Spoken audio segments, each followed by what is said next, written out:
Welcome, everyone. I'm really excited to see all of you here. Really happy to see both faces of people who have been here before and new faces joining us today. So, welcome to all of you. And as you know, this is a community of women academics and researchers. It's about learning and leading together. So, while everyone is joining, let's start with you. And as always, please introduce yourself in the chat.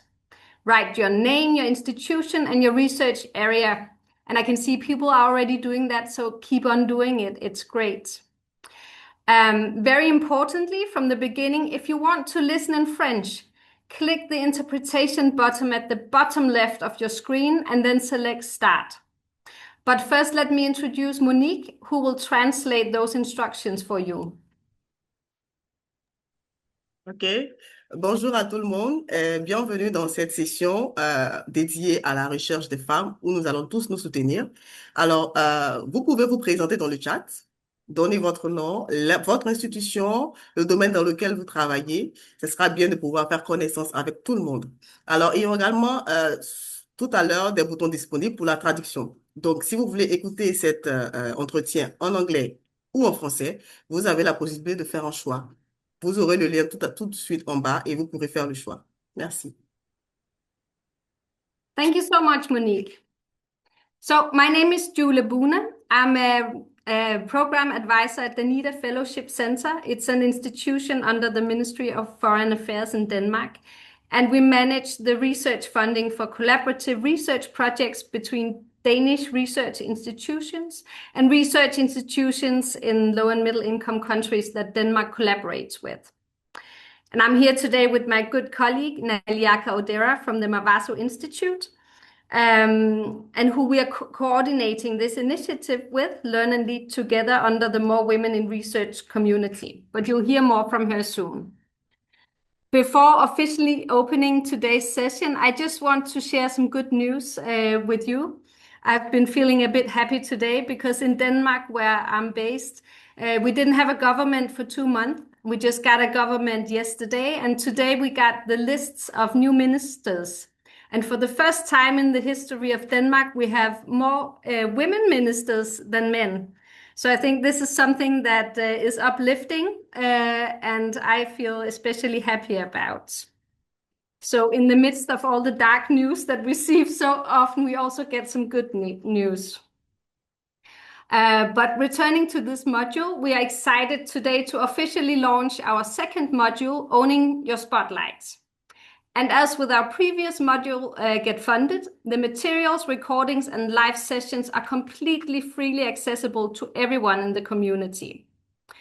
So first, a quick reminder of why we are here. The More Women in Research initiative aims to strengthen and collaboration and network among women academics and pave the way for more women in research, simply because we don't have enough women researchers on a global level, and particularly in leadership positions. The community started in 2024 in Tanzania, among mainly Danida-supported researchers from African countries, but it has since spread to Asia and Latin America, and now it also includes Mavaso Fellows and many others. So we are very happy about that. Different activities takes place under this umbrella, which is really about women academics learning and leading together, and in this process, lifting each other up. And here in 2026, we are specifically looking at 3 key areas. So the first one is funding. Then we have this module starting now on communication and owning your spotlight, and another one on mentorship. To tell us a little bit more about the Owning Your Spotlight course, let's please welcome our other colleague from the Mavaso Institute, Darcila. Thank you, Yuli. Hello, everyone. Welcome to our second module launch under the More Women in Research Learn and Lead Together initiative, Owning Your Spotlight. My name is Darcila Ogola, and I am the Fellowship Program Officer at the Mavaso Institute. The objectives of the Owning Your Spotlight module are as follows: to help researchers create multifunctional bios that summarize their research and career journeys, to equip researchers with practical skills for navigating media and social media engagement, to help researchers begin to build a public engagement plan and increase awareness of their digital footprint. And finally, to provide real-world insights into the journey of public engagement for a researcher. As with the previous module, Get Funded, the Owning Your Spotlight module uses blended learning through self-paced downloadable PDF lessons. These are accessible on the MLEX platform, and it has lessons 1, 2, and 3, as well as live virtual sessions for storytelling, discussion, and peer learning. Specifically, today's Kickoff Live event and Lesson 4's closing storytelling event. Today's kickoff event is a live interactive session exploring the benefits of visibility for a woman researcher. It is an introduction to analyzing one's digital footprint and a tutorial on how to create a multi-use bio. Lesson 1, Creating Your Bio. This accompanies the Kickoff Live event in providing a step-by-step tutorial on how to create a multi-use bio. Lesson 2, How to Step into the Spotlight. Tips on engaging journalists. This provides a step-by-step guide for researchers to practice for a media interview and tips on interacting with the media.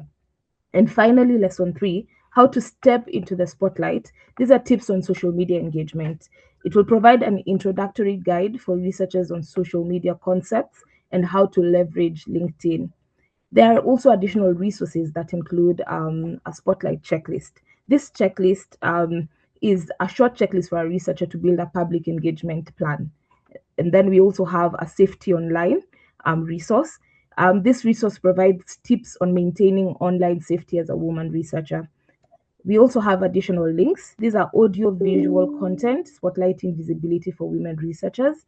Finally, the module will conclude on 15th July with another live session that will feature researchers at different points of their public engagement journeys, sharing personal experiences and practical lessons, including relatable fears, strategies to overcome them, and encouraging anecdotes.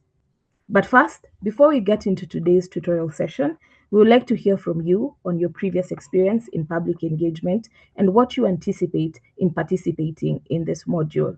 Elena will share a link to a survey and request that you take 5 minutes to fill it out now. I will give you a few minutes to fill in the survey.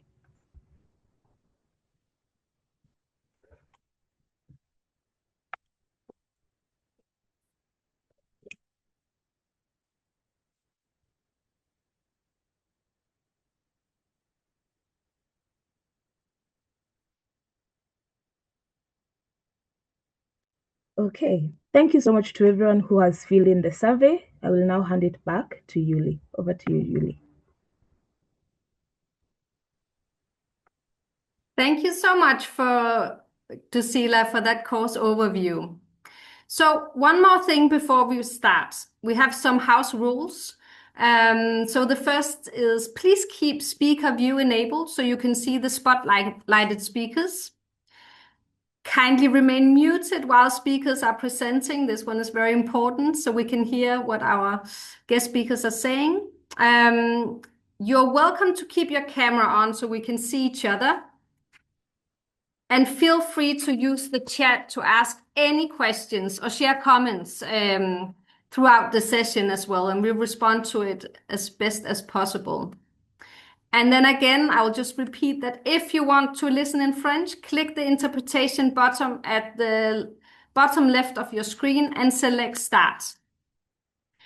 So now let's welcome Naliaka from the Mawaso Institute, who will be leading the session today.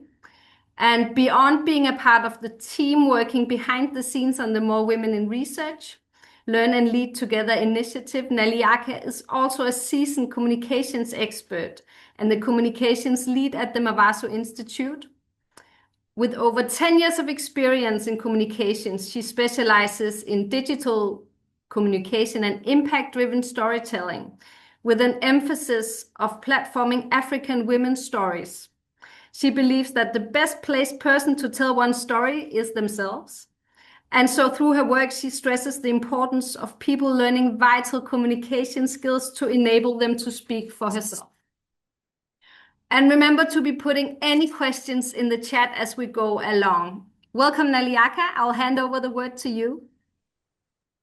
Thank you, Yulia, and thank you so much to the whole team, and welcome again to all of our women researchers from around the world. It's so exciting whenever we see the chat with everybody's names and countries and different disciplines. It's so fantastic to see that. So as Dorcilla mentioned earlier, today is the launch of Owning Your Spotlight, and we're going to be doing things a bit differently. It's all contingent on your engagement and your participation, so please get involved where you can. As Yulia mentioned, please add some questions, comments, feelings, opinions in the chat. We'll also be using Mentimeter a bit later on, so please get involved there as well.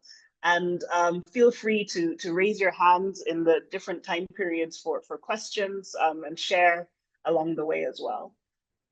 Okay, to gently get us into this world of visibility, I'm going to ask everyone to open an internet browser, either on your phone, or you can open a new one on your computer, a new tab. So open an internet browser and go to google.com. I'm going to wait until I see a couple of thumbs up from people before I proceed. So let me know if you have an internet browser up with Google, the search engine, up. Thank you, Jennifer. Thank you, Liz, Elena, Margaret. Okay. So once you have Google up, type in your full professional name. So that means first name, last name, type it in. Okay. Now, you're going to do a very quick scan of the search results. So you're going to look at page 1, and you're going to just scan through, read through the different results that come up, and then go to page 2 and scroll down and scan through them as well. So does everyone have some search results coming in? I'd appreciate some new thumbs up to let me know if you're getting in new search results. Okay, so you're scanning page 1 and you're scanning page 2, and you're getting to know yourself in a new way. Okay. Please come again on that. Something just bypassed me. So if you open google.com and you type in your full professional name and you click enter, scan the search results from page 1 and on page 2. Just have a look. Just look through, scroll down and look through to see what comes up when you do that. All right, I hope that's a bit clear. Okay, so now you have a basic understanding of how you're coming up on Google. I'm going to ask a series of questions, one by one, and they're yes or no questions. And so Elena is also going to add in the chat these questions one by one, so you can also see them written. And as I said, they're yes or no. So the first question is, does my profile come up on the first page? So that means, does your profile come up on the first page of search results? Did you see yourself? Did you see your name, a link to either a social media profile or a website that you're on, anything to do with you? Are you on page 1 of Google? Okay, yes. So I'm seeing lots of yeses. Seeing lots of yeses. Fantastic. Yes, yay.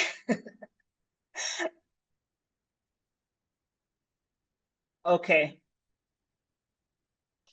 All right.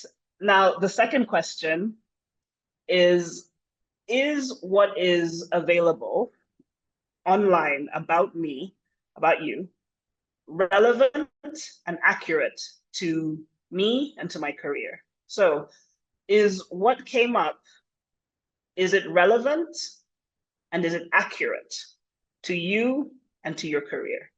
Yes or no?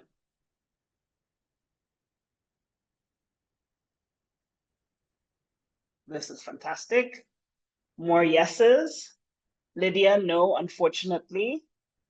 Okay, Lydia, if you can take note of what didn't work, what are the things that were not so accurate, and just write them down. We're going to sort of circle back to that a bit later.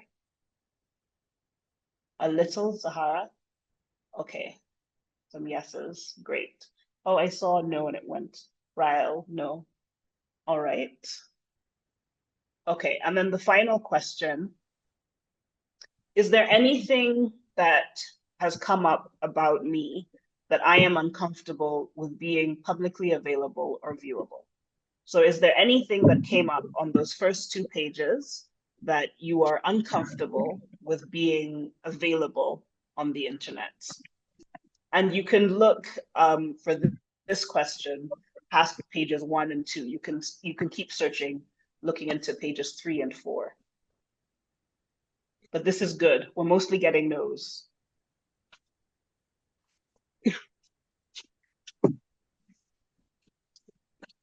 Sylvia, yes. Okay. So again, Sylvia, take note of the things that are uncomfortable, that you're not so happy with being online. We'll circle back to them. If I don't specifically mention the exact thing that you're concerned about, please mention it again in the Q&A part, so then we can actually specifically talk about that issue. Okay. So this was just a teaser of getting into a digital footprint. In the interest of time, I'm going to circle back to the digital footprint in a little while, but I really want to make sure that we have time for our guest speaker. So I'm going to move things around a little bit and just have our guest speaker come in. We're really excited to hear from Dr. Gifty, as she shares her personal experience on the context of owning your spotlight as a researcher. Dr. Gifty Sunkwa Mills is a public health physician specialist and a programs director at Farm Access Ghana, with over 18 years of experience in public health and health systems across Africa. So thank you so much for being here and joining us. Let's hear from you, Dr. Gifty. Okay. Hi everyone. I hope you can hear me clearly.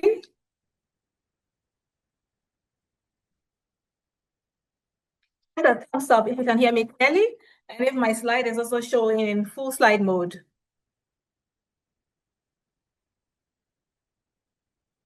Okay, I guess we're good, right?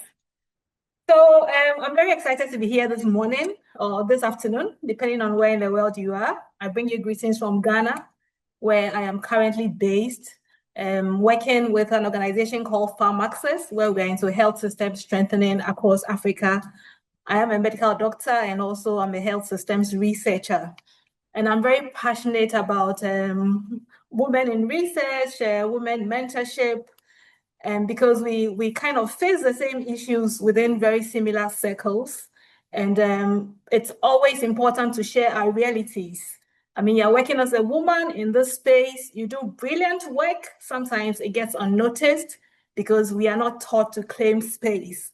Sometimes we are in rooms where people talk over our voices, our ideas are attributed to others, and our expertise is questioned. It's happened to me, it may have happened to some of you. So how do you handle all this without you being made to feel you're too much in your space very comfortably?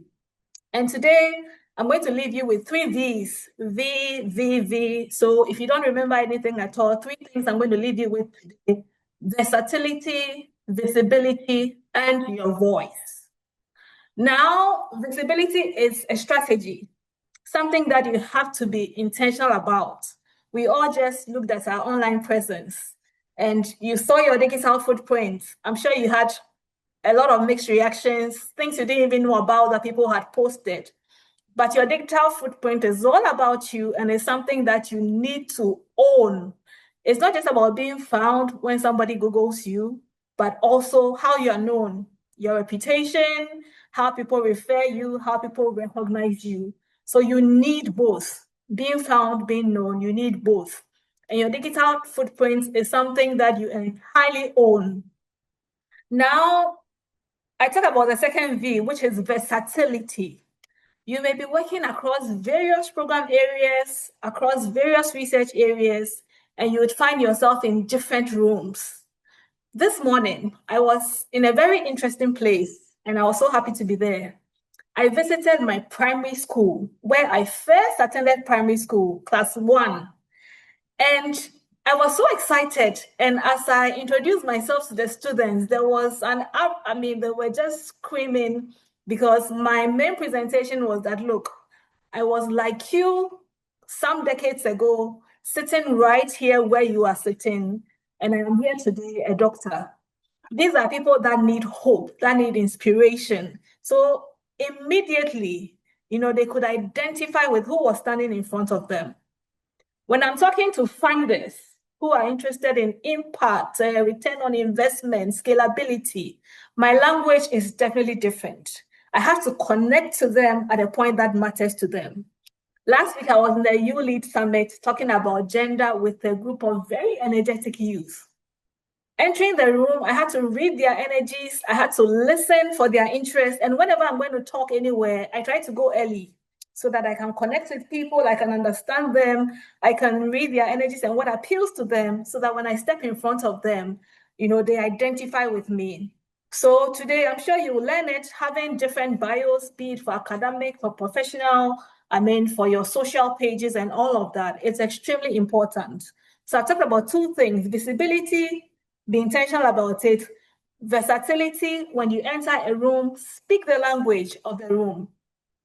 And when you speak, you claim your space, you use your voice.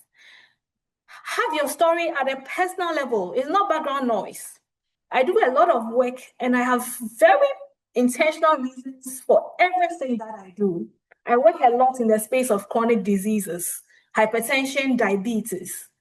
I don't do it in an abstract space. I do it within the context of an environment where I live, where hypertension and diabetes have become more like the new epidemic of the day. My mother lived with hypertension 2 years ago. Amidst the hustle and bustle of stress and work, I checked my blood pressure one day and it was out of the roof.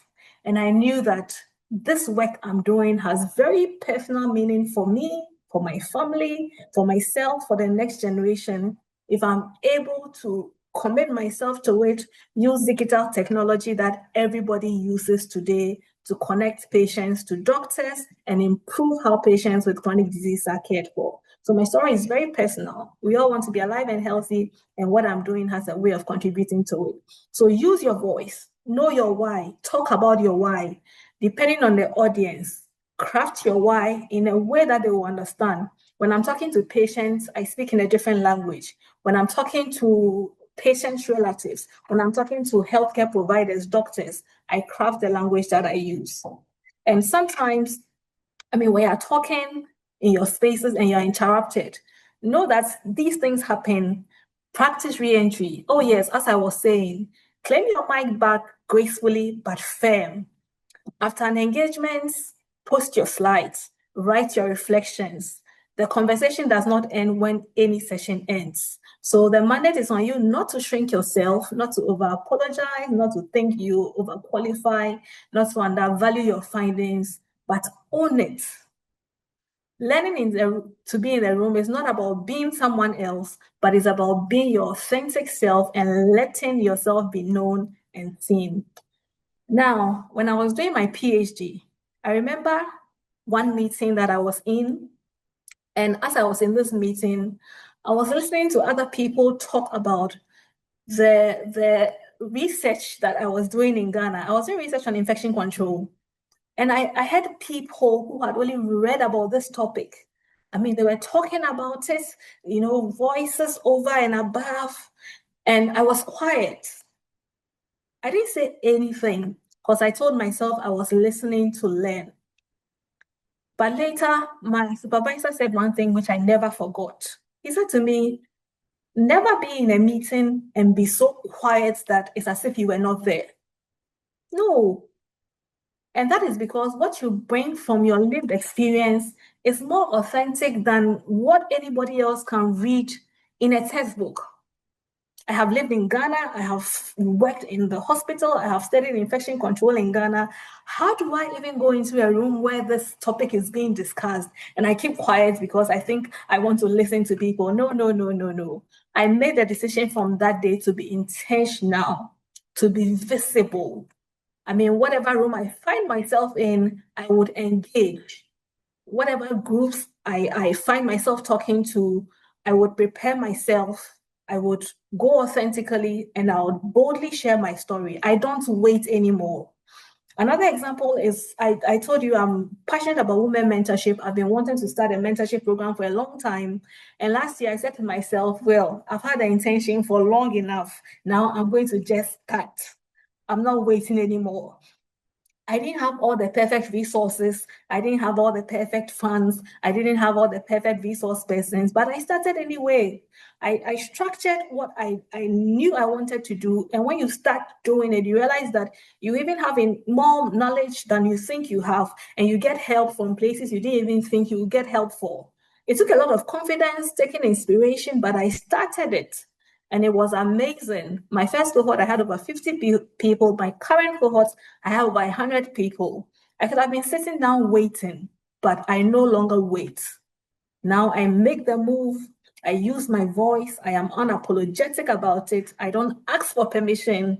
I don't shrink to make others feel significant, but I use my full voice, which is shaped by my research, shaped by my lived experience. So I talked about 3 things: visibility, versatility, use your voice. I know there might be challenges. You find yourself thinking, am I ready? I mean, sometimes we do have imposter syndrome, internal voice questioning you, but please know that you are more than enough. Your work that you have done, your lived experience is more than enough to tell that story. Don't worry if people say, I mean, you are being assertive or aggressive. No. Stop trying to win on people's terms. Just be clear. And I have believed that clarity is kindness. There may be barriers, but everyone faces barriers. Let's find that community here in a place like this. Look out for each other and encourage each other and move on. My 3 key messages I leave with you: be deliberate about being visible, be versatile, speak many languages, adapt to the room, prepare to meet your audience, and always use your voice and claim your space. Thank you. I just have 10 minutes, so I'm happy to take questions, but always excited to share from what I know. Thank you so much.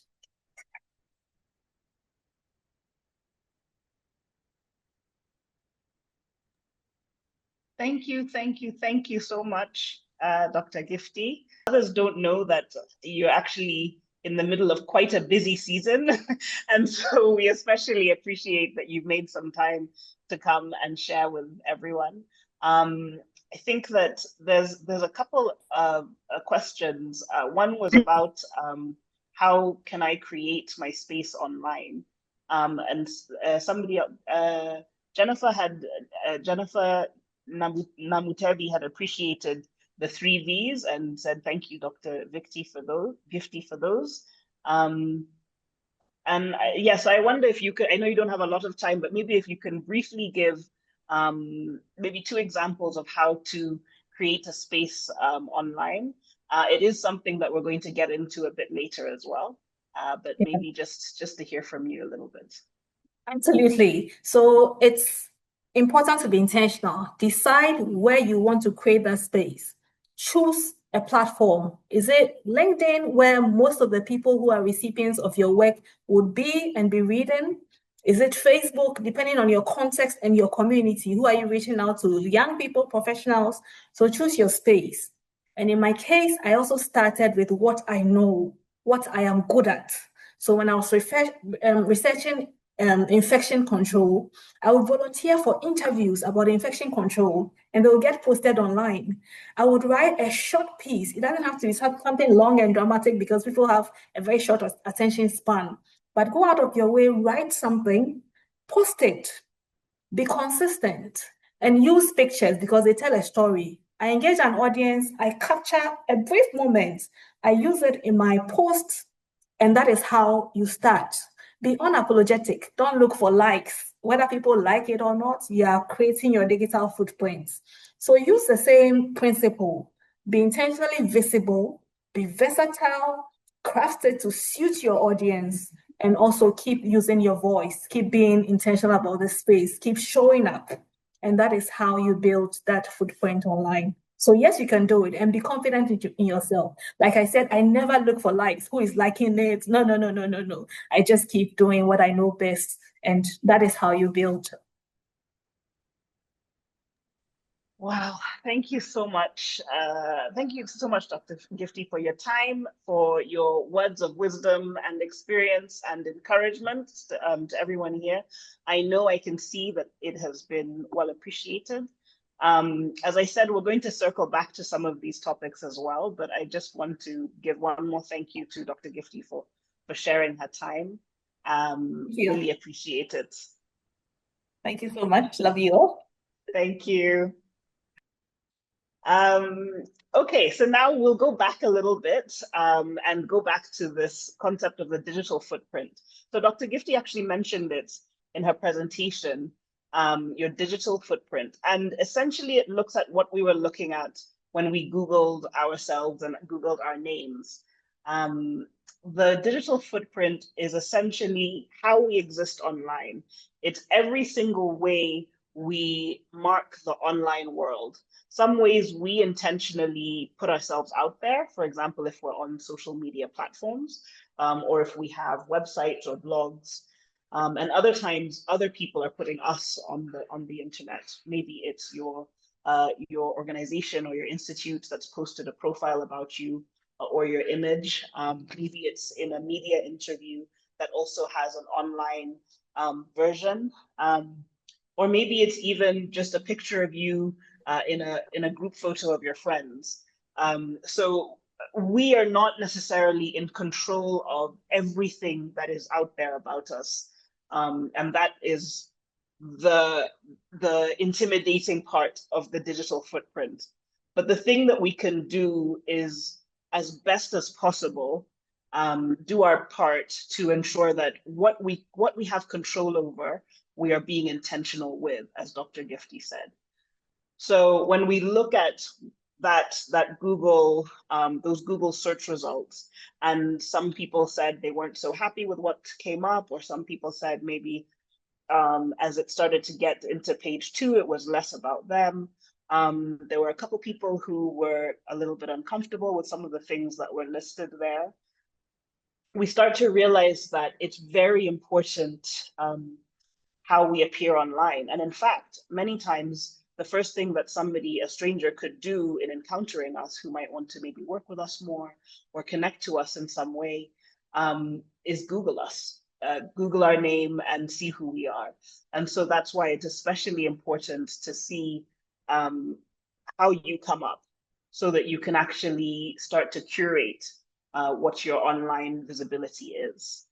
I think what I'd like to do is maybe if there's someone in the group who feels comfortable to talk a little bit about their assessment, their Google assessment. You can either put something in the chat or put your hand up. Looking at those questions of, did you come up? Did your profile come up in the first 2 pages? What came up, was it relevant to you? Was it accurate about your career? And 3, were you comfortable or were you uncomfortable with what you found? So if we could have a volunteer, either put your hand up or you can just put your thoughts in the chat, depending on what you're comfortable with. Chinga, wow, thank you. Thank you so much for volunteering. Thank you so much. I'm learning from what Doc has just to say her presentation that we should just talk. So I'm here to just talk. Let me just put my camera on. as well. Hi, everyone. My name is Chinga Govati from Zimbabwe. I actually loved what came up. You know, it's been some time since I Googled my name, but I love what is coming up. It's resonating with my work, and maybe if I get to page 5, 6, but I didn't get there. But even page 2, page 3, it's about my work, and I'm comfortable with what's coming up. The first thing is, of course, my LinkedIn profile that's talking about the work that I do, the initiatives that I have started in Zimbabwe, and it's all about children, women in the law, which I love, which is my passion. But the challenge for me now is really to continue, writing so that we get to page 15 and it's not anything that I may not be comfortable with. So yes, I'm happy with what's coming up now. Thank you. And thank you again for being the first volunteer as well. I saw Jacqueline's hand go up second, so maybe Jacqueline, and then after Jacqueline, Merlin, and then we'll move on to the next section. Yes, thank you very much for the opportunity. I'm quite tired because I've been in so many engagements. And when we went through that checking what we put out there, I realized, because I think I'm getting to 28 years of work, and I'm realizing that there is very little out there about myself. And yet we contribute so much to reports. And sometimes you're not, sometimes people don't even recognize you. Recently, I'm on a project and I was requested by my supervisor to prepare a research protocol. And then when I looked at the document, I realized it was all the PIs, and yet it was my hard work. And I felt so bad, because sometimes as a PhD student, you keep up awake.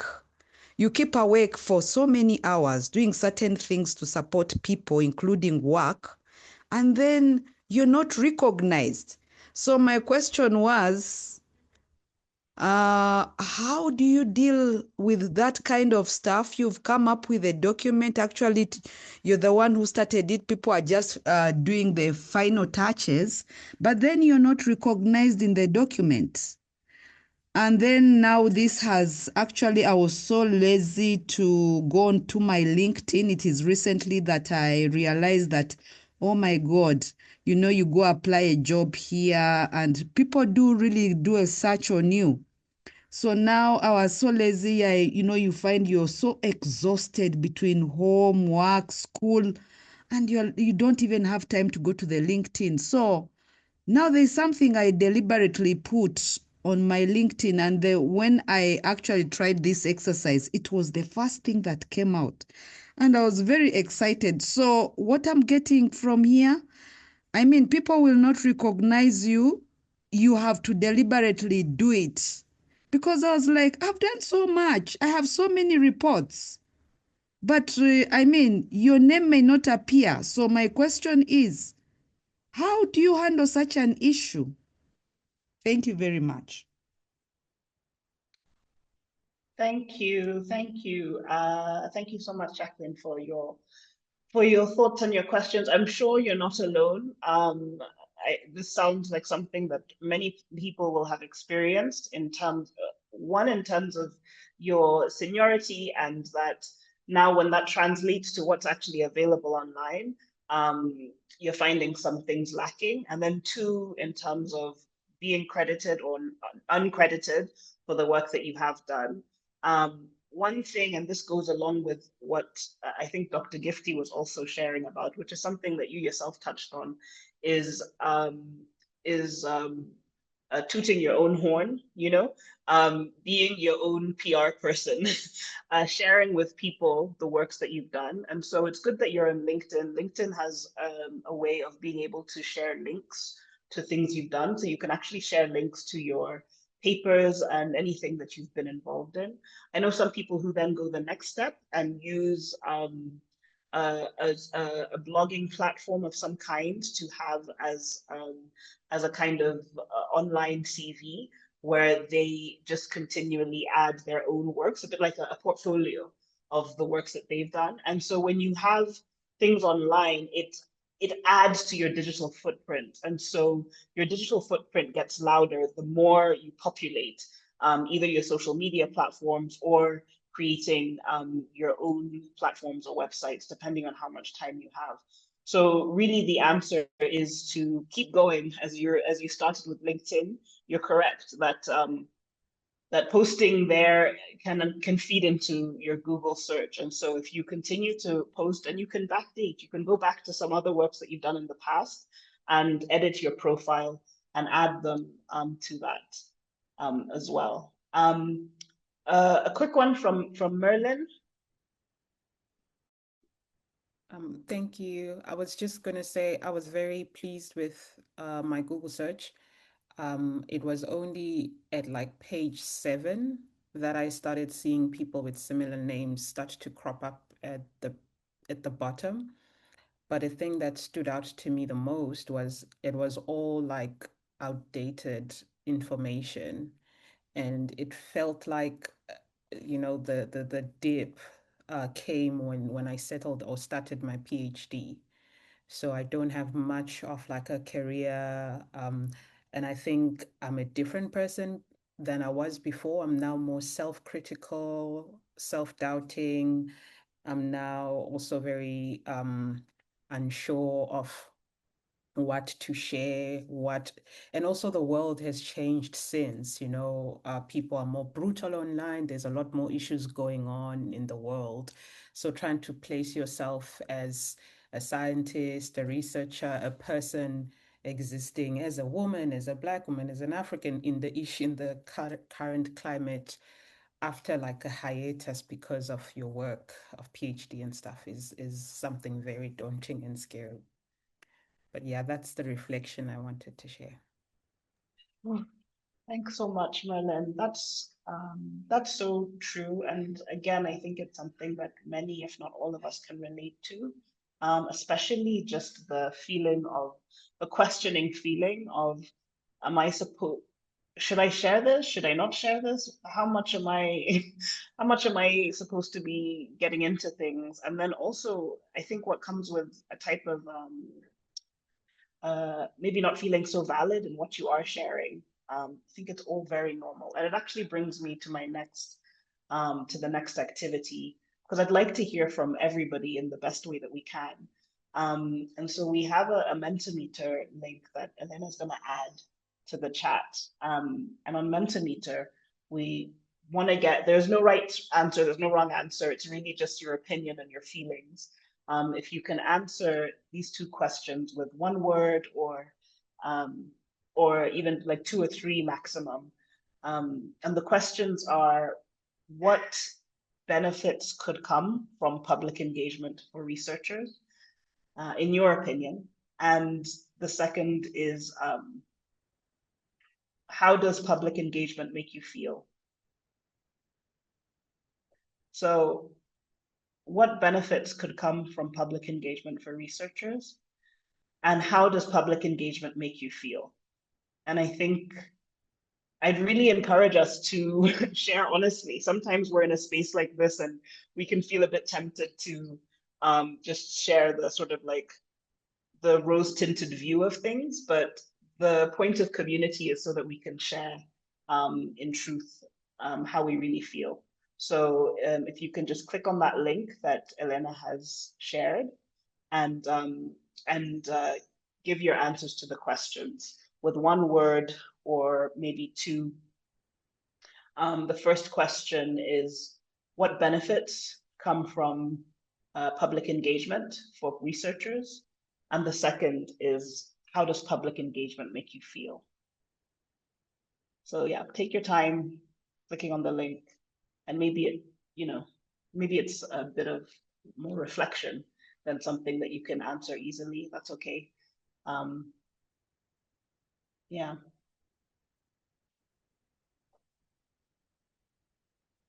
So that first question, what benefits come from public engagement for researchers? Jessie says she's only guessing the last question, not the first. If you try it again, Jessie, I'm seeing others able to answer. Unless, Elena, you have another solution for her.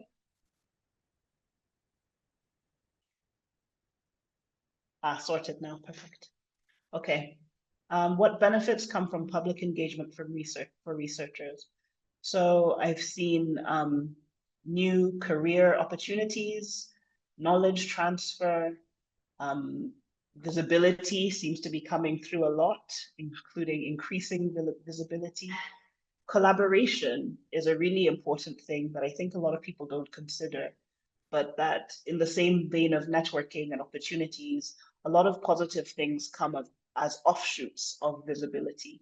People basically reach out to you more when you have a larger visibility.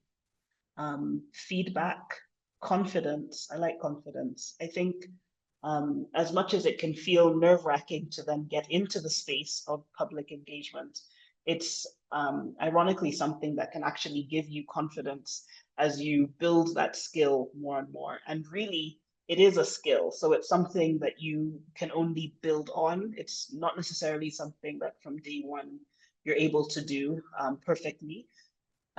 So yeah, I think it's normal to feel a bit nervous as you build towards it. Growth, yeah, deriving meaning, new career opportunities, sharing and collaboration, knowledge transfer. I see in the chat also visibility, collaborations, networking, visibility and operations for collaboration, yeah. And so then now the second question of how does public engagement make you feel? Yeah, okay. Vulnerable, anxious. So the bigger the words are, it means that more than one person has shared that. It means that a few people are feeling that. Vulnerable, anxious, valued, scared, afraid to mess up, nervous, awkward, and too loud. You know, there's something about a woman being too loud. There's something about that training that we're not supposed to be too loud. Afraid to mess up, yeah. Someone said confident. Impactful. In the chat, Rose has said involvement, criticism. Yeah.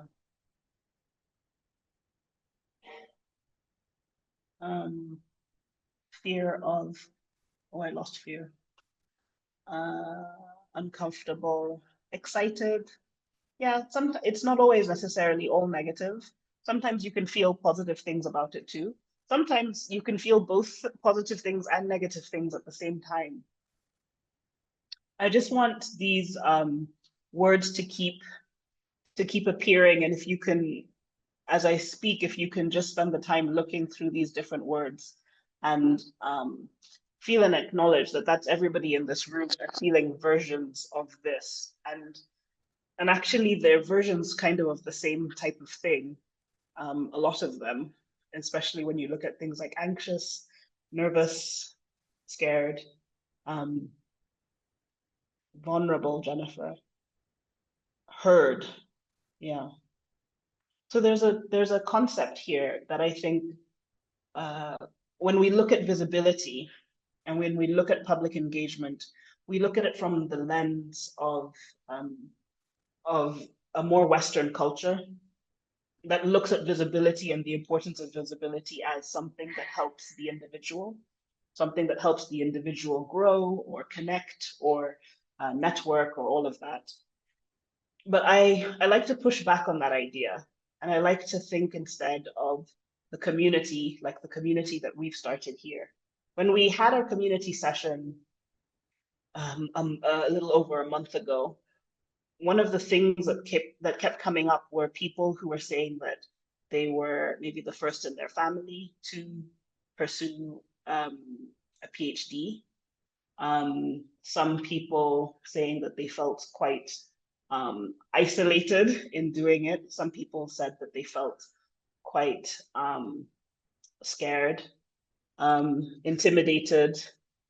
And some people said that that was their motivation to keep going in times when they felt like they wanted to quit, was the idea of being an example. I remember one lady shared that being an example to the people, to the girls where she was from, was something that motivated her to continue going.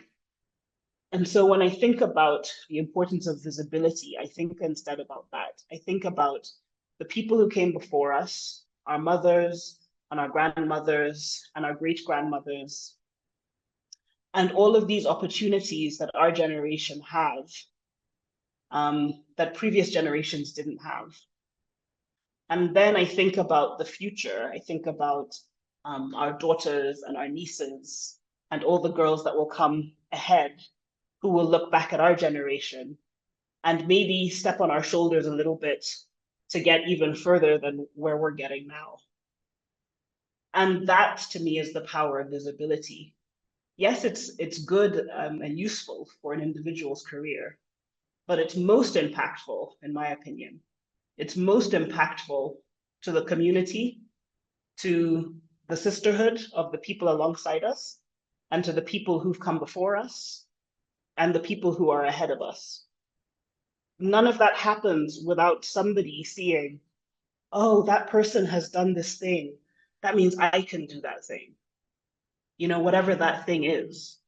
That's how growth happens in community, you know?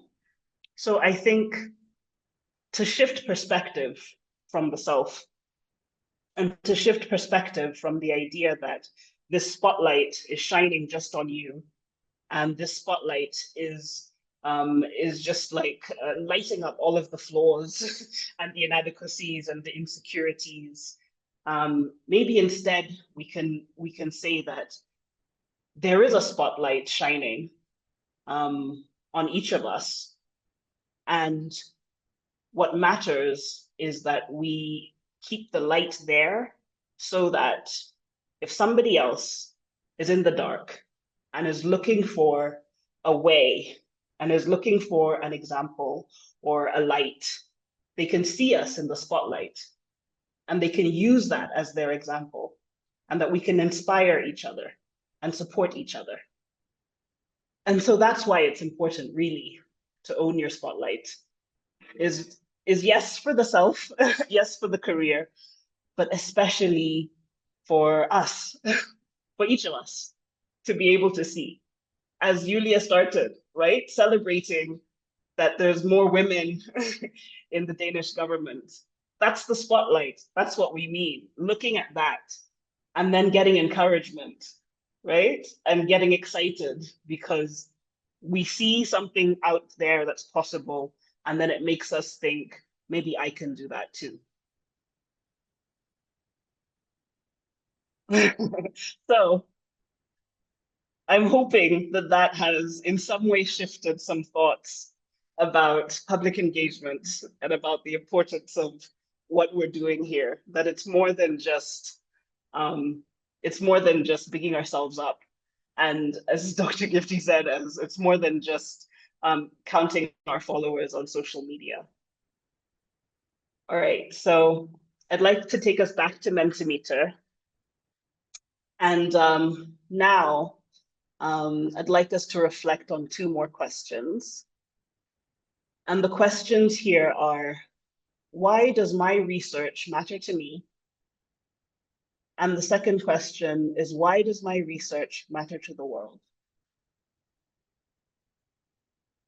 So if you can click on the link again, and then answer those questions in one word or two, short phrases. Why does my research matter to me? And why does my research matter to the world? In other words, why do I do what I do? And the second question, why does what I do matter? So just click on the link and start to reflect on those two questions. Why does my research matter to me? And why does my research matter to the world? And try not to get too caught up in the perfect answer or really spend too long thinking about it. Go with what pings first in your head or on your heart, the first thing that comes to mind. Why does my research matter to me? To make a difference, to make a change. My legacy, passion, climate solution, developing my career, it's my footprint. In the chat, Rose says, unlocking potential. Supporting community, curiosity, growth, promotion, self-fulfillment. It's interesting because it means that the words passion, impact, promotion are ones that are shared by a number of people. Growth, affirmation, but quite a few people are feeling like that's the reason why my research matters to me. Jacqueline says, my research reflects my own, the power of original ideas, empowering women to be better. Okay. And then the second question of why does my research matter to the world? Let's look at the answers for that. Rose says, co-creation with God. Why does my research matter to the world? Enya says, helping the community, the impact, solving a real problem, change, water supply security, learnings, new knowledge, to make a change, uncharted waters, interesting, cost-effective solutions, improvement, to make a change, illumination, impact. That means that impact is something that's coming through a lot. Developing solutions, it will help others. Change is also coming through. In the chat, Jacqueline says, making the vulnerable feel like they are important. Rose says, lessen human pain. Enya said, help the community. Yeah, I'll say, a voice for the unheard, forgotten, and invisible. To change practices, to change the narrative, disease surveillance, managing waste, learning, saving lives, influencing policy, transformation. So now those are the big words that are coming through: impact and change and transformation. Okay, I'd love to hear from people in the room. If I could hear a quick summation of answering those two questions in sort of like let's say in one sentence, if you could say one sentence. So I would suggest saying, my research matters to me because, and my research matters to the world because. So if I could just get some hands up, some volunteers, and people in the chat as well. My research matters to me because, and my research matters to the world because. Do we have any brave volunteers? Amina, I love it. Yes, Amina, go ahead.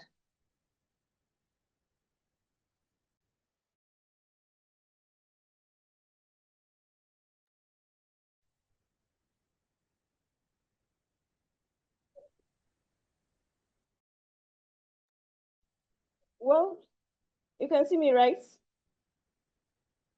Yes.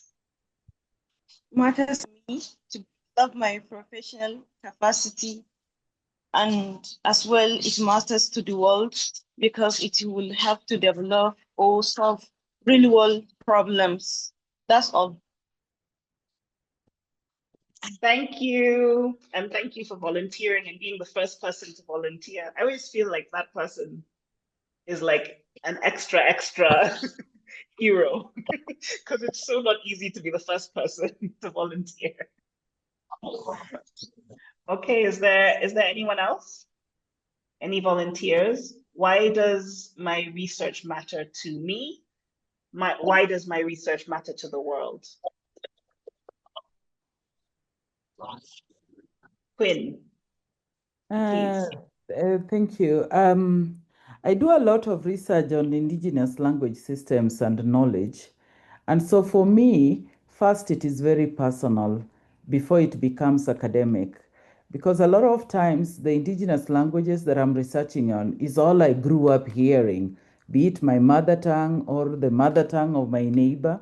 So, in just doing that research, then it really does matter because of the stories, relationships, and the way of knowing that no English word can hold the way that research holds and how it speaks in an African context.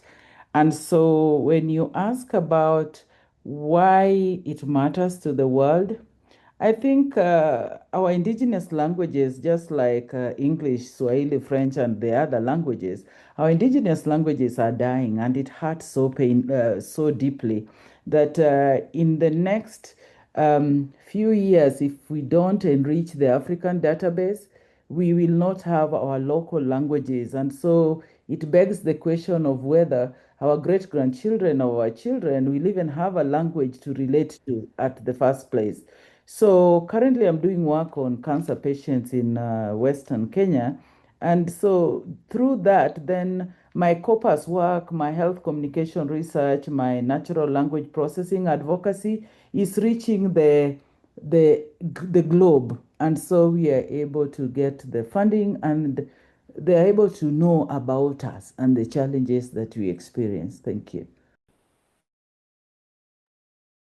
Thank you, Quinn. And I'll challenge you also to find a way to bring that.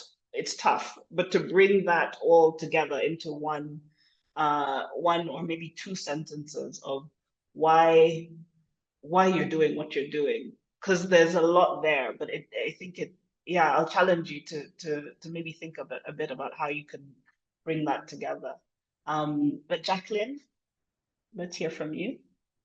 Yes, mine also is almost similar to the previous speaker. I'm dealing with indigenous food safety practices in dairy. So mine is, the desire to preserve the African heritage, because wherever you go, you need to preserve, that is your identity. So I've seen milk, it's a sense of identity for the pastoralists. And why am I doing it for the community? It's that there's a lot that is going on among the pastoralist communities. And this is the milk and the milk products, the way they do it, they pass on that information from one generation to another. It's not documented, and they need to document it and preserve their heritage. But then at the same time, they find that they are excluded from the markets. There's a lot of politics there's a lot of food politics. So you find they are excluded because people think that they are backward, and yet they have a lot to offer. And we carry our traditions wherever we go. So for me, it's a way of amplifying their voices and ensuring that they can use their products to get as a source of livelihood, as opposed to being just for subsistence, because the world has changed and you have to use whatever you have to get ahead. Thank you. Thank you, Jacqueline. Thanks for sharing. I also want to share, Ruth in the chat has said, my research matters to me because it is mandatory requirement for graduation. It matters to the world because it's going to transform lives. Quinn has also added, she says, in a sentence, when our indigenous languages are absent from AI, medicine, and education. A couple of hands have dropped, but let's go with Eleanor. If you had your hand up and I didn't call on you, please just put it up again. But for now, Eleanor. Okay. Thank you very much for the opportunity. My research matters to me and possibly to Sub-Saharan Africa because it catalyzes sustainability in managing high education resources based on data-driven and investment decisions that are taken.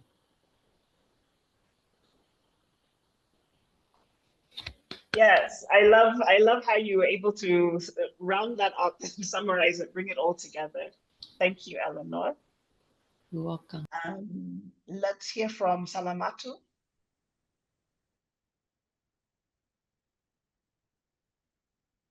Hello, everyone. Yes, my research is on nutrition, food, and food security, usually on minority groups or pastoralists.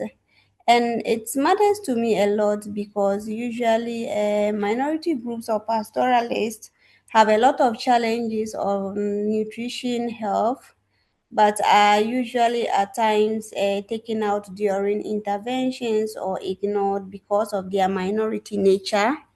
So I think it matters to me a lot when I'm trying to do research, especially nutrition, based on evidence of challenges of health that we have recorded from those pastoralist group. I'm in Ghana. Thank you. Thank you, Salamatu. Is there anyone else who wanted to speak? Astriani? My research is in plastic waste management, and I think my research matters to me because it enables me to use science and technology to address real-world environmental problems and create positive impacts for society. Thank you. Thank you, Astriani. Okay. And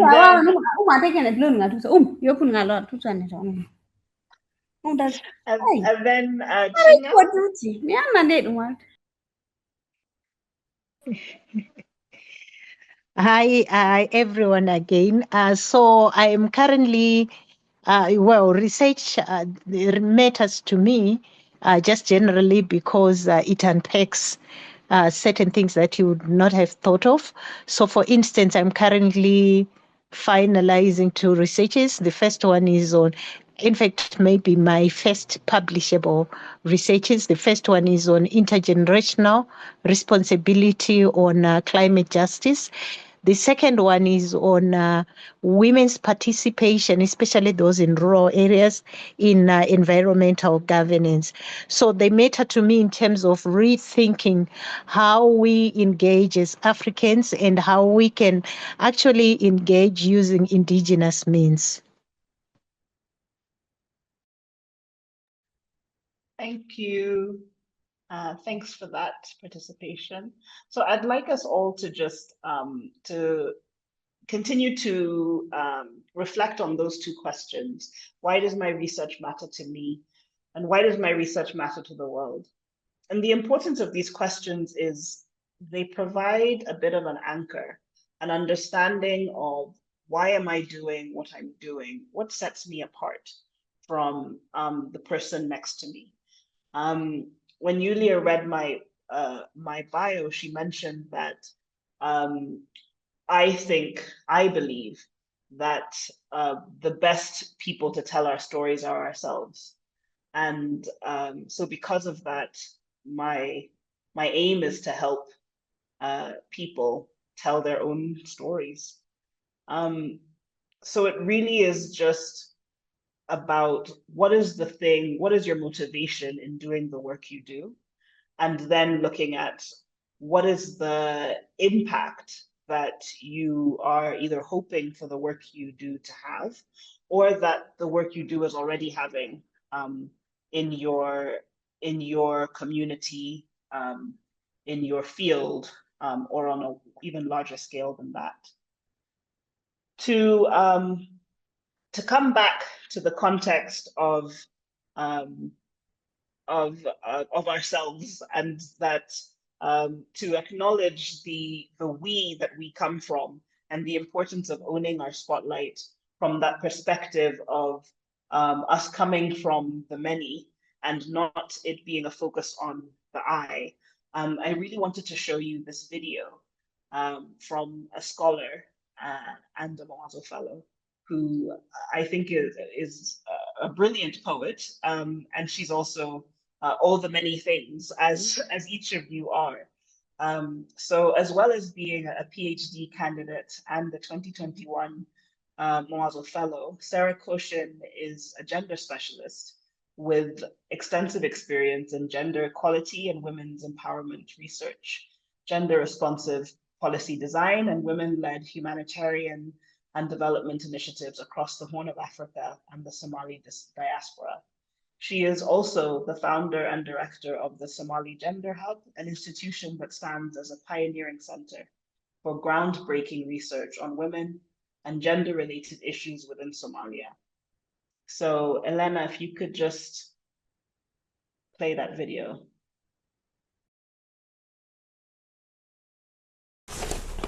Okay, this gabaygan waxaa la yihahdaa I'm a Somali woman. I'm a Somali woman. Aye. I am the sister of the attire. I am the aunt of the potato seller at the local market.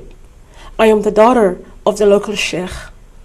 I am the injured of the revolution, the protester, the jailed, the detained. I am the tortured, the exiled, the kidnapped, the raped. I am the veiled, the non-veiled. I am a beautiful soul. I am a Somali woman. My skin is of ebony and ivory. I am young by spirit and old by experience. I am the pregnant, the wife, the single mother, the widow, the godobtir and godobreb tool forcing me into marriage as the compensation payment for another clan's peace settlement. I am a Somali woman, yet I am not a victim. I am a leader. Not a woman leader, but a leader who happens to be a woman.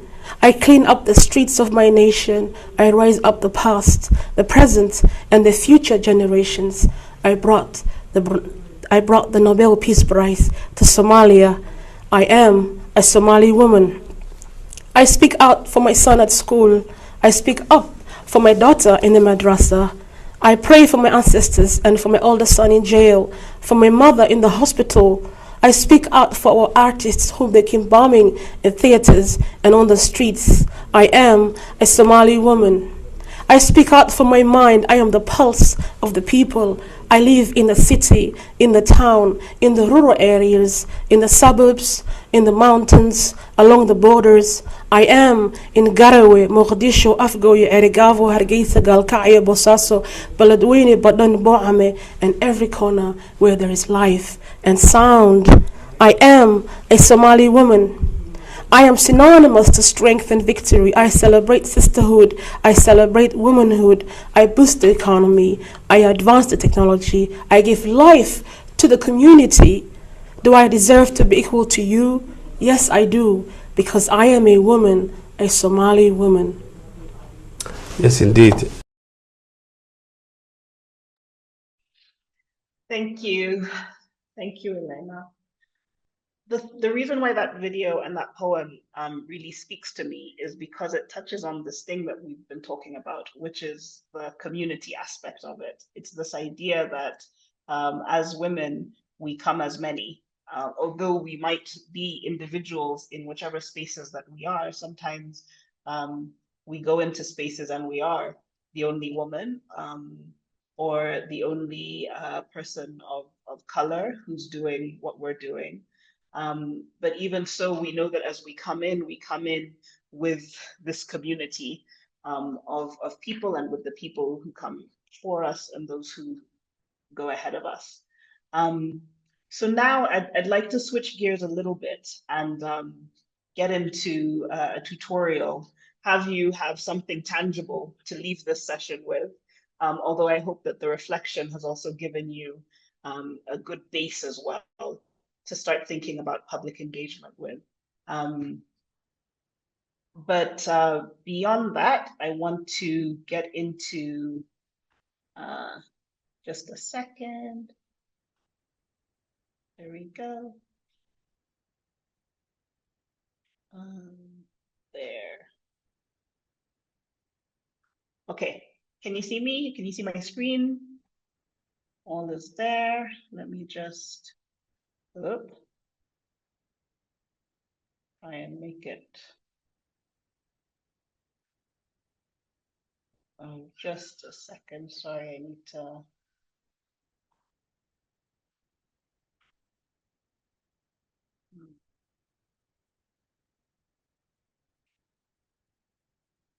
One second.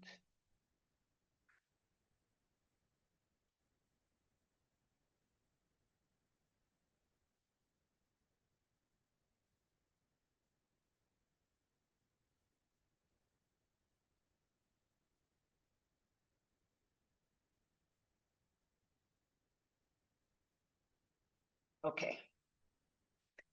All right, so let's get into creating a bio. So first of all, I'm going to ask if you can either pull out a pen and paper, or only if you like to do it old school traditionally, or if you can pull up a Word document or something that you can just take notes in and do some writing on. Or some people prefer to do work on their phone, so you can pull up the notes application on your phone, but just something so that you can start to write something down. So if you could just give me some thumbs up when you have some writing utensils or something that you can start taking notes with.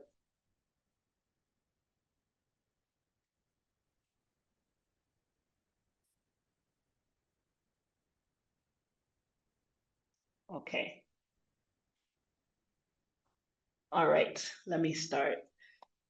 So what is a bio? So a bio or a biography is a means of introducing oneself. Dr. Gifty had mentioned it in her presentation as well. It's a short written biographical summary of your career, education, and passions. A good public bio provides a description of yourself to audiences who may not be familiar with you or your work. Good bios can help you attract new audiences, funders, partners, followers online, so that you can contribute to and influence discourse in your field. They can be used for speaking engagements, for presentations, and on social media platforms like LinkedIn. So your bio should be unique to you. And what does that mean? Unique to you means that though you and another person may be in a similar field, your bios will still look different because your experience, your career, your passions are different from the next person. So it should be unique to who you are. It should also be representative. Representative means it covers broadly what you do and who you are. It should be clear and concise. So not too long-winded, not too complicated, pretty easy for someone to understand. And in this example, I like a lot to think of a relative, maybe a mother or a sibling or a cousin, an auntie, who could sit down, who could read your bio, or you could explain to somebody what you do, and they would understand it. And this person is not someone who would be in your field at all. They would just be able to understand exactly what you're saying because you've made it so clear and concise. And then it's authentic. Authentic means that it's honest, it's true of who you are and of what you've done. And then finally, adaptable. And adaptable is really important because then you have something that if you create something today, it could be something that you end up pulling out different parts and putting on different platforms. So for example, if you create a 6-sentence paragraph today, that could be something where in its entirety, you could send the next time you're doing a speaking presentation, but you could also pull out the first 3 sentences to use as your LinkedIn bio. And so something that you can actually sort of pull apart and play with is really useful. So your bio should avoid incomplete sentences. And this refers to like what I was saying about it being clear and concise. Just make it as understandable as possible. It should avoid complex language. So complex language also includes things like jargon. Jargon is niche or hyper-specific terminology that is relevant only to specific fields. So each of us have jargon that we use in our fields of work or research. And generally a bio should not have any of that. It should be something that, as I said, the next person who is not at all in your field should be able to understand it very easily. And this is also going to be true for language that's not even necessarily jargon, but just kind of really complicated and hard to understand, you know, hard words, long words. If you can use simpler things, then use simpler things. If you can say something in 5 words instead of 10, say it in 5 words. Your bio should also avoid irrelevant facts. So that means anything that doesn't really pertain to your career, your professional journey, anything that is just a bit of a personal addition. It doesn't need to include that, again, because you're trying to be as concise as possible and understanding that most people don't want to or are not going to be able to read a long body of text. So you need to make sure that you're giving them something that is really important, it makes sense, it's a good summation of who you are and what you do. And your bio should also avoid switching languages. So while it is very relevant sometimes for some people to have bios in different languages, you could have a bio that is in your in English, and then a bio that is also in French, or a bio that is in a language in which you're working in. Every bio should just use one language throughout that specific bio. So your bio should include accurate and updated information. And this is something that always trips me up, is I forget to check in and update my bio. And so I would recommend every year or 2 years to just look back at what you've done and just update it so that when you need it quickly for anything, you can actually just quickly use it and you don't have to do the work every time of updating this paragraph.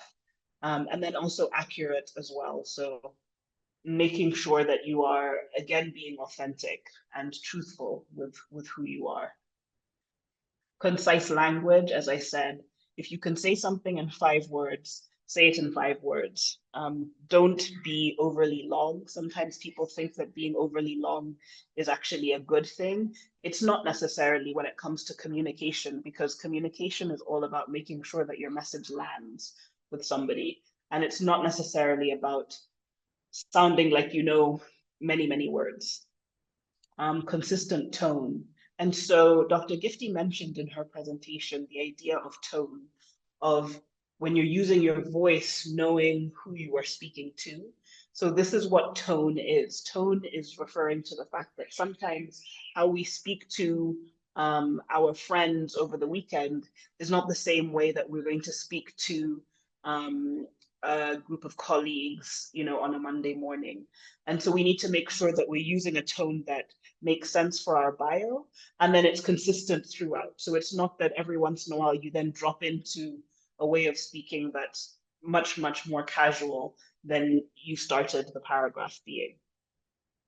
And then a bio is highlights and not a summary. So this means that you're not trying to say everything that you have ever done. It's literally a top level view at what you've done.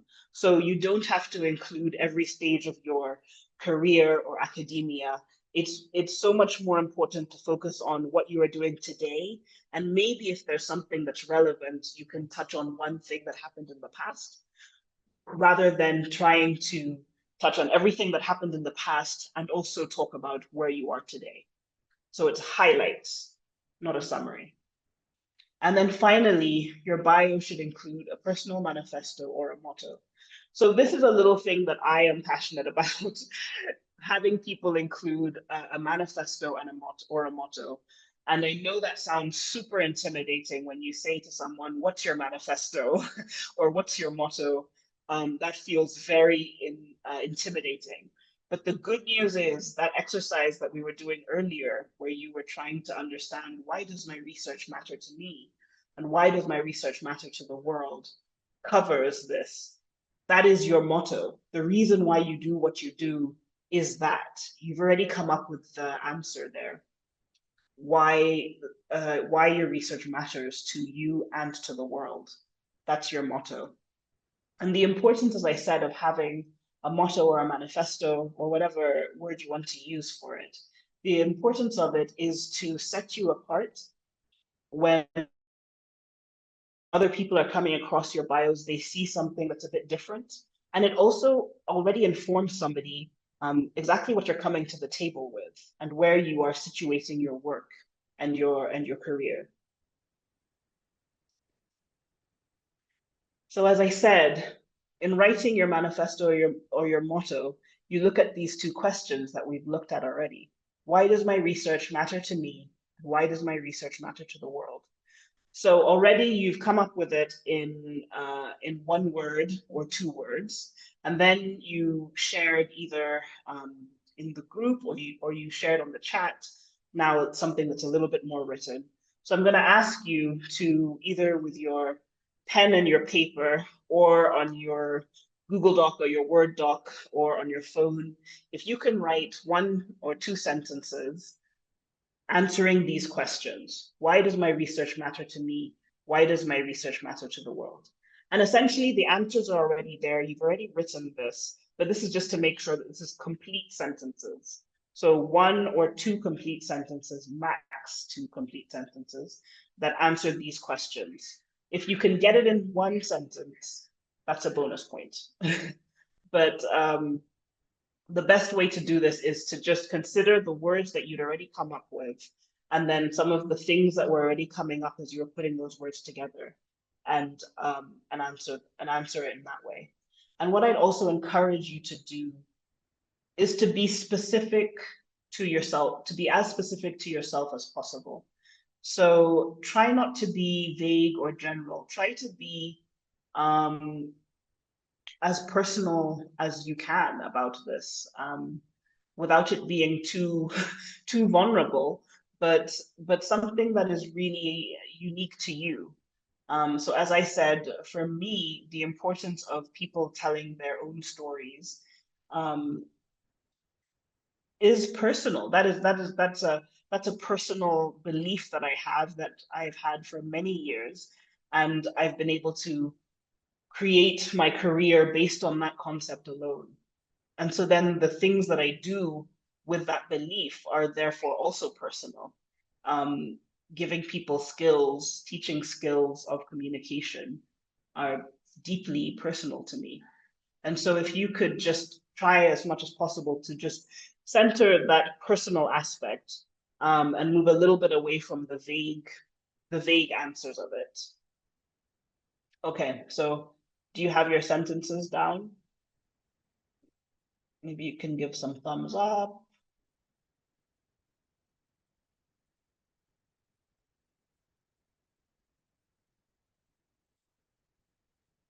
Okay. So here is I call it like the bones of a good bio, the framework of a good bio. So this doesn't mean that you can only use this structure to write a bio. You can absolutely use whichever structure you feel most comfortable with. But this structure is something to help you if you're looking for a way to frame yourself and to just structure your ideas and your words all in one thing, this is a paragraph template for you. So a well-constructed bio includes sentences 1 and 2 being summaries of your research focus, your education, and your profession. And then sentences 3 and 4 are your interests, your awards, your passions. Sentences 5 and 6 are your manifesto, your motto. So the good news about 5 and 6 is you've just written those two. You've just written your manifesto / motto. So you can have that down. So now sentences 1 and 2 should be among the easiest for you to do. It's what we do every time we start these sessions, right? You say your name, you say the institution you're from, you say what your research focus is. So you already have that down as one sentence, sometimes 2 sentences. So you can put that down as well. So now you're left with this middle bit, sentences 3 and 4. So sentences 3 and 4, I say your interests, your awards, your passions. So this doesn't mean that you have to explicitly list all of your interests, all of your awards, and all of your passions. This is more to say, what are the things about from your career that are a little bit different, that identify you as just a little bit different from the next person. So do you have specific interests, or have your interests manifested in an interesting way?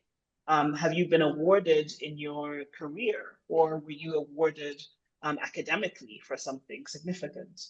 Are there passions that have guided your work in ways that maybe someone might not expect, or maybe in ways that someone might expect? So these bleed into the last part, which is your manifesto, your motto. It's not something to be too stressed about.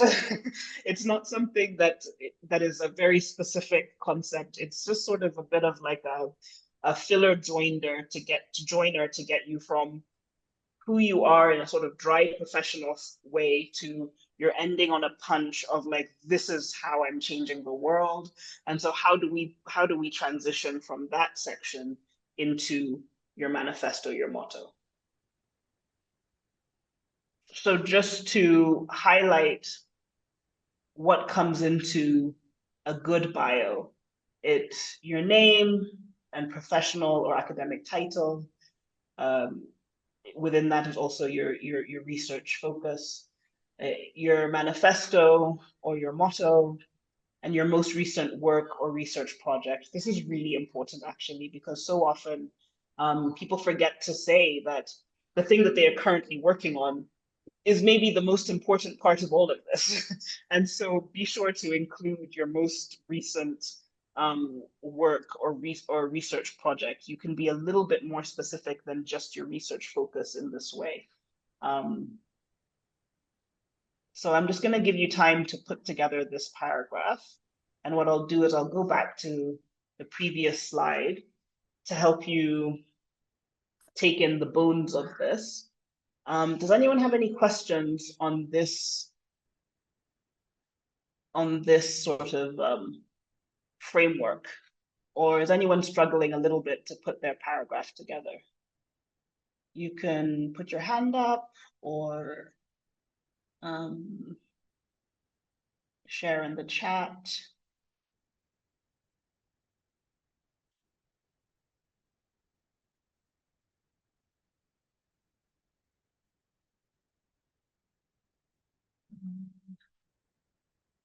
Mariam has said, please elaborate a bit on the manifesto. What is manifesto in this sense, from Amina? So how I use manifesto or a motto is really one's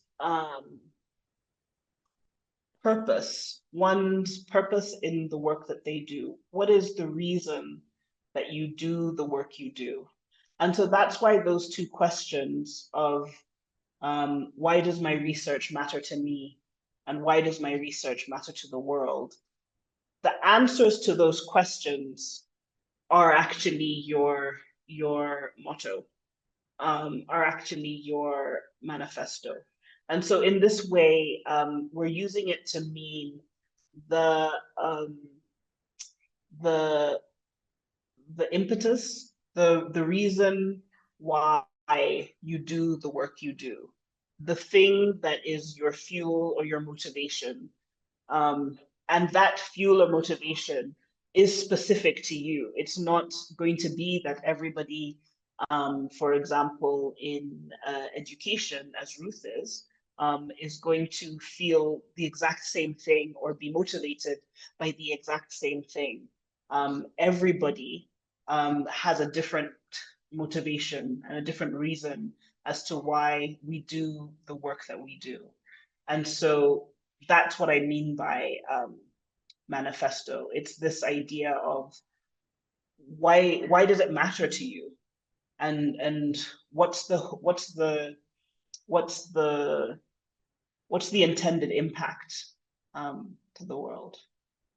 Hope that clears it up.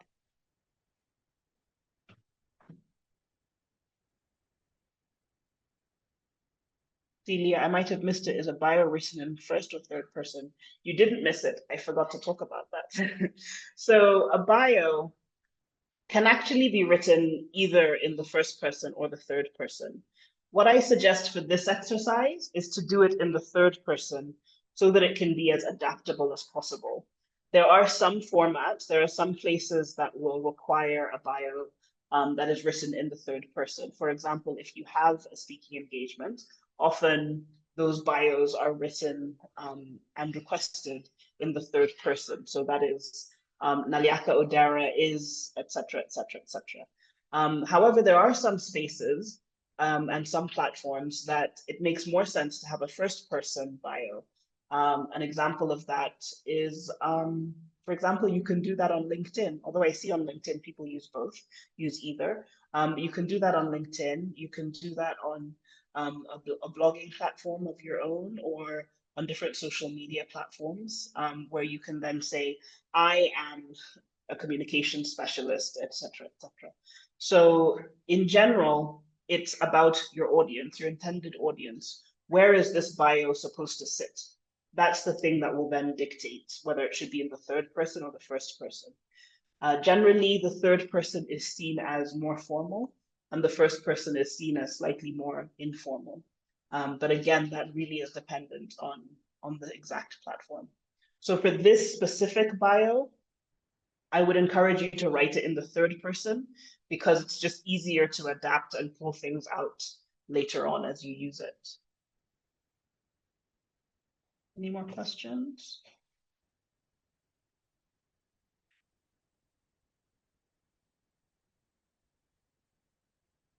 Okay, so how is it going? Are we building our paragraphs here? Do we have something to work with?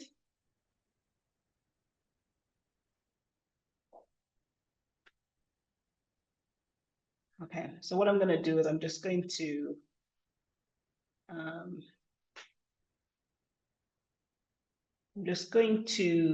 stop sharing so that I can come back in the room and hear from you guys.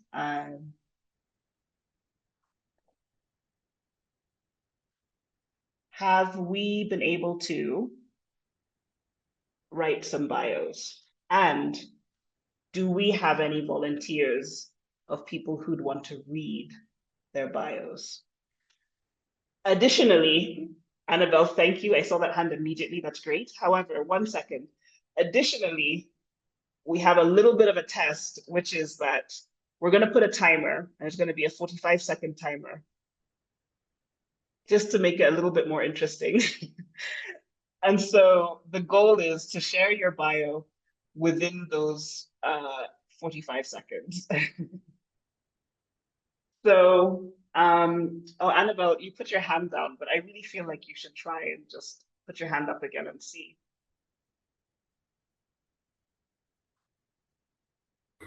Hi, my hand up was indicating that I've not yet finished. So I think I needed 2 or so minutes to finish up.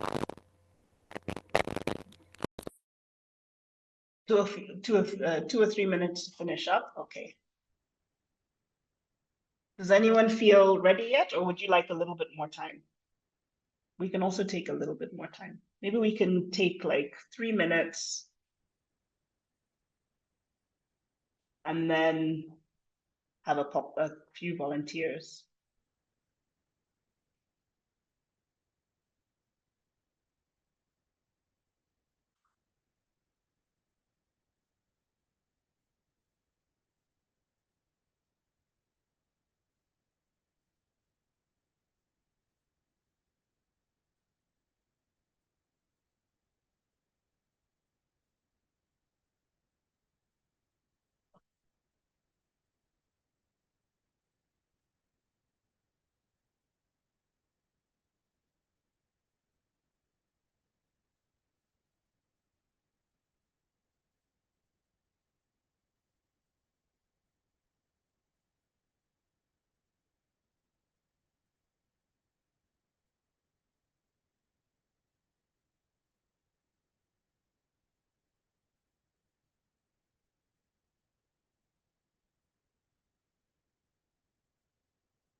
Okay, I know I said 3 minutes, but it's been 2. And so I want to go ahead. Oh, exciting. Okay, Augusta. Go ahead. Thank you for volunteering. And then after Augusta, Monica. Lovely. So Okay. Elena's going to put a counter, a timer. Let's see. There we go. Okay, Augusta. Yes. So Augusta S. Champon is a PhD candidate from the University of Ghana and a translator. She's interested in corpus-based translation studies. Her research seeks to help the world understand legal translation in Africa.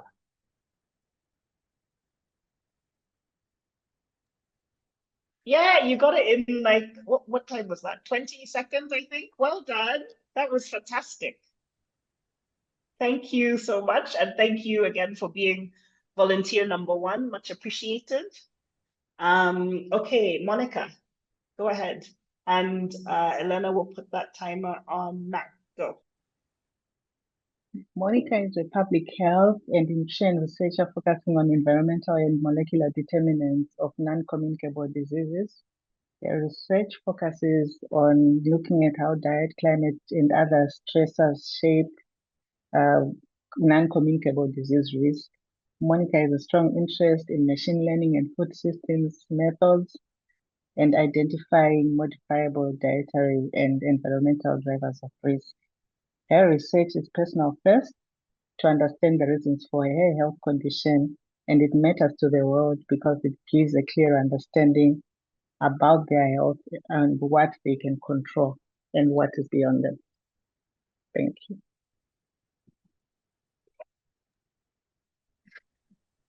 I love that ending music. Thank you so much, Monica. Well done. You made it exactly in that 45-second window. Well done. Do we have any other volunteers? Yeah. Eleanor.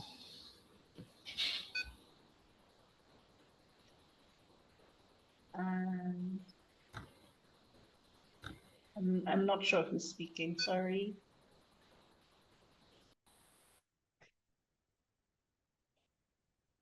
Oh, she's gone, but okay. We have Dr. Jinal, please. And Elena's putting the counter. Are you ready, Dr. Jinal?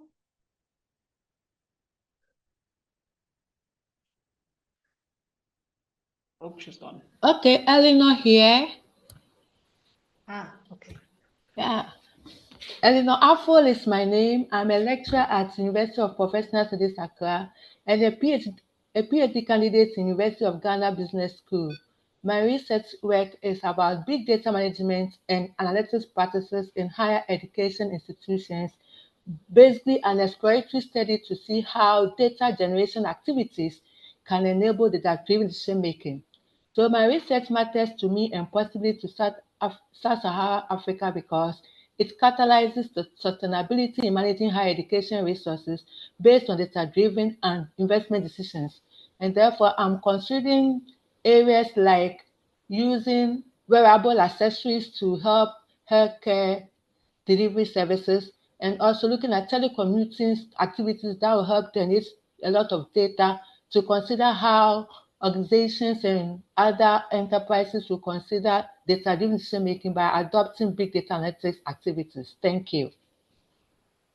Thank you. Oof, you got it out there. Thank you. One thing I will caution you about is mixing. I believe, I could be wrong, but I believe you started in the third person and then ended in the first person. That's just because of answering that question of why does my research matter to me? And so when you're putting something then together in the third person, you can then say, you know, her research matters because, et cetera, et cetera. And then I was hearing a little bit of jargon. I would say some of that was some jargon. Some of that was language that's used in your space, and that those of us who are not from your field may not fully understand. So if you can find a bit simpler ways to explain the work you do, it may even help you to then cut down on the length. But thank you so much for participating. Thank you so much for the feedback. Thank you. And then I see a couple in the chat. Oh, Dr. Celia, do you want to share out loud, or should I read it? Dr. Celia. I'll read it. Okay.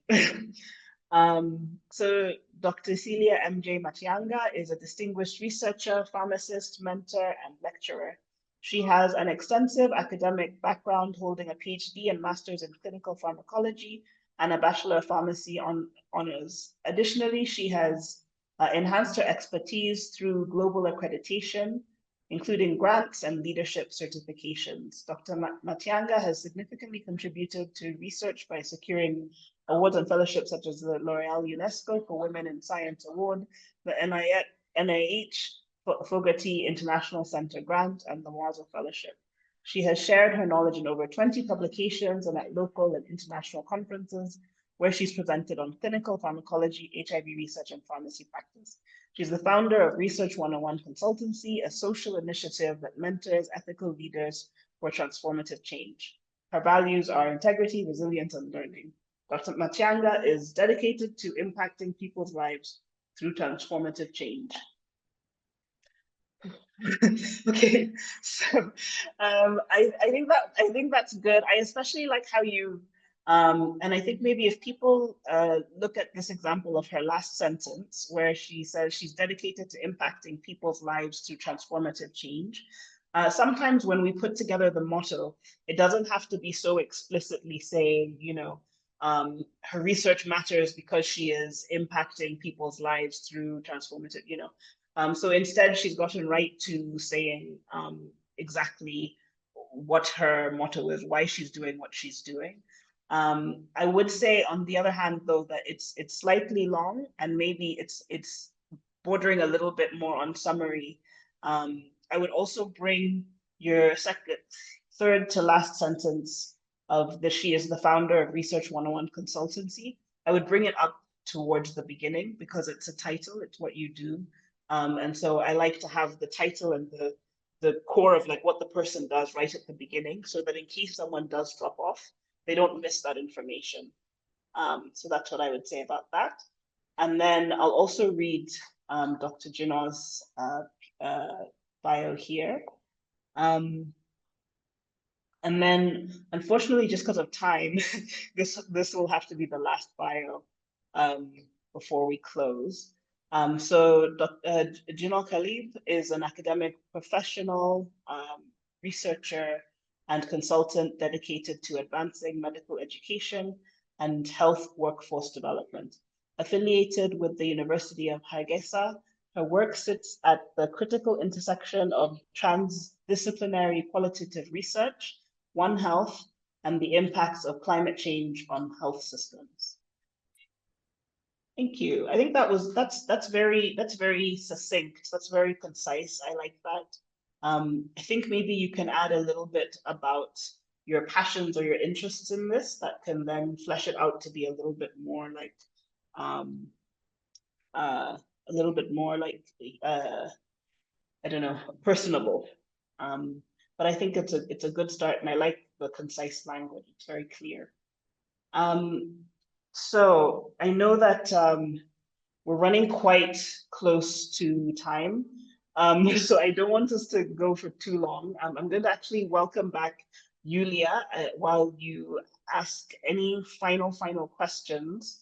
I see Mariam has asked generally how long should it be? So I would say 6 sentences is your sweet spot. Of course, sentences have a way of either being super long or super short. So I would say 6 sentences, knowing that you're not going for very, very long sentences. Yeah, I think when you reach a point where you realize that you have, quite a number of commas and ands, and the sentence keeps going, then you might need to start shortening your sentences down. I also had seen earlier a couple questions about creating their space online. How do I create my space online? Someone had a Facebook link that came up when they Googled and the info was not accurate. Someone just asked about how to increase their profile online. Someone had information on Google that was her name but not her. And then somebody else shared that they have a same name as a celebrity, and so there's a photo of them instead. So all of these are to do with like how you appear publicly online. And essentially the long and the short of it is the more you add to the digital space, the more you can drown out things that are not relevant to you. And so the easiest way to go about addressing this is doing things like posting more regularly, linking to things more regularly, and continually doing the Google analysis to see where you are with that. Yeah, that's really the easiest way to do that. In terms of when the Facebook link that came up was not mine, I think it would be about checking to see your Facebook privacy settings, just to make sure that everything is on board with how you've registered for Facebook and how you've set up your profile. And if so, then it's probably a case of similar names. And so it would be, again, just sort of trying to ensure that you are using different platforms more frequently, so that the more information there is out there, the more accurate the digital footprint will be, essentially. That's the long and short of it. There's just 2 quick things that I need to mention. I hope you'll give us 10 more minutes of your time, sorry, as we go over. But the 2 quick things that I want to mention are, as you go through this module, and as you look into the different resources that Elena had shared in the chat, and that are available on the Mwazo Learning Exchange platform, you will find, as Dorsila had mentioned, a couple of additional resources. One of them is a Spotlight checklist. And this Spotlight checklist is something that's going to help you figure out very simply what your plan of action is for public engagement. And so the biggest piece of advice I would have, which is something that Dr. Gifty had also mentioned right at the beginning, is choose one thing. Don't try to do everything, because that's the fastest way for you to feel like it's not, it's overwhelming. There's so much to do. You can't quite get a handle of it. So choose one thing. If it's about making your LinkedIn profile robust, as Merlin had mentioned at the beginning, then you can really focus on that. Some people have picked up things like blogging, and you can really focus on that. Some people are really intent on working with media more and getting op-eds out there more. So you can start to build ways in doing that, reaching out to platforms and spaces that publish works from scientists like The Conversation or Nature, to see how you can connect with them. Also doing things like connecting to your institution's press offices, especially for the many people who are connected to universities. Many universities around the world have press offices that are looking to share about the work that comes out of their universities. So you can connect with them and forward your research to them and see what conversations you can have there. But essentially, choose one thing and then build on that one thing. And the final thing that I would want to share today is a bit of a check about safety. I think as much as we're talking about being visible more, being out there more, we know that as women, women are more likely to experience harassment online than men. They experience cyberbullying and doxing, online harassment, image abuse, trolling, deepfakes. There's quite a few issues that as women we have to contend with. And so it is important, as much as we encourage women and women researchers to get out there, and it's important for people to know about the work that you are doing, it's also important for you to stay safe online.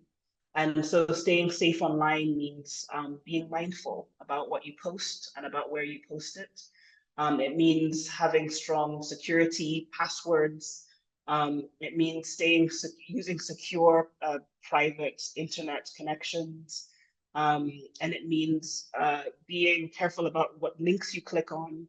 It also means when you post, being careful not to post things like, your addresses or information about your loved ones, or information that's just quite private and personal, and you wouldn't necessarily want to get out there. A rule of thumb that I give is, if you think about the internet like people you encounter, just people in the public. Let's say you're at a marketplace, people on the internet are just like everybody in a marketplace. And unless you know them well, you would be careful with what information you shared. So use that same similar type thinking when you're on the internet, and when you're sharing, and when you're increasing your visibility. So you'll find some more tips in those resources as to how to be safe online. But I would say our biggest resource is each other, and is our community. So in the spirit of community and sisterhood, if you do see somebody who, a woman who has posted something that they may not know that they have posted, something that is that has the potential to be used or misused, you can just message them on the side and let them know, that maybe they might want to revisit what they've posted, or edit what they've posted, or even delete what they've posted. So let's support each other in all the ways, both in encouraging each other as we post more and increase our visibility, and also help make these spaces more safe, and larger and wider spaces more safe in how we share and support with each other. So with that, I do know, Jacqueline, you've had your hand up, but unfortunately we don't quite have time for it. So maybe if I could ask if you could just write it in the chat, and then if you're in the WhatsApp group, we'll try and address it there. For now, I'd like to welcome back Julia to close out the session. Again, I would ask if everyone could just, if they have more questions, please feel free to write them in the WhatsApp, and I'll try to address them where possible. Thank you. Thank you so much, Naliak. Thank you for this really engaging session, and I feel like so many useful and concrete tips and recommendations and reflections has been shared. And thank you to all of you for really participating and sharing, and daring to speak in front of everyone. I think that has been really great, and that's also what makes these online events really working well. I just want to alert you to the WhatsApp group, and Elena just posted a QR code in the chat, so you can scan that in order to join the WhatsApp group, which is, I don't remember how many members we have right now. Maybe you can write that as well, Elena, but it's a big network, a big community by now. And you can continue sharing in that. So please continue to share with each other and support each other as you write your bios and start to engage more with visibility, really using these concrete tools that you learned today. And as we mentioned, the Owning Your Spotlight course materials are now live in the links that Elena will share in the chat as well and in the WhatsApp group. And as we also said, we'll have our closing live session to this module of Owning Your Spotlight, which is a storytelling session, and it will take place online on the 15th of July. And I think Elena is also posting a link in the chat where you can already register by now. And we'll, of course, send that out again. The recording of this meeting will be shared with everyone, including the YouTube playlist link where you can see all the previous recording sessions. And I think that's almost it. So now we're saying goodbye. We're looking very much forward to seeing you again, and really hope that you'll engage with all the material, which is freely available online. And then just lastly, before we let you go, and to remind us why we're here today and how we can learn and lead together, we will close by watching a video that explains the origin of this initiative.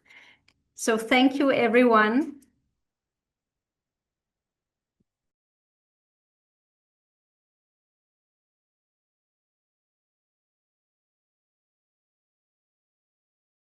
All around the world, women are Thank having you. Please university can you degrees reshare at the WhatsApp postgraduate level, link? but less than Not the 30% QR of the code, but the global link. researchers are women. In Africa, of the 97 top-ranked universities, only 21% have women as chancellors, while only 26% have women as registrars. Something needs to be done. We need to start our conversation on how to bring more women into research. There is no country in the world that has reached gender parity yet. When we do not have enough women in research, we miss out on the opportunity for having women reflect the challenges that exist. When we miss women in research, we are missing perspectives of women in health, perspectives of women in education, how women think about technology. And that is important to note, because without these perspectives, it means we are missing out on interventions, on solutions that actually impact half of the population of the world. 50 women researchers across Africa gathered in Arusha in March this year. The discussion among these women resulted in creating a manifesto. And what a better place than to start by sharing it here with the 300 youth who are meeting for the YouLead Summit, discussing the future of education in Africa and why it matters. Where I'd like us to begin is breaking the glass ceiling. Speak up no matter what it takes. And here maybe we need to know that even when we are talking about glass ceiling, that's not the only challenge women face. They also suffer from sticky floors. So while you're struggling to heat up, there are also those who are struggling to keep you down. So we have to navigate both the glass ceiling and sticky floors. And we don't include women in research and the academia. We are missing the talents and the innovations that women have. Let's all commit to being the ambassadors and spread this word. Download the manifesto, read it, and share it within your network so that we are all part of the solution into getting more women into academia and research. We need you.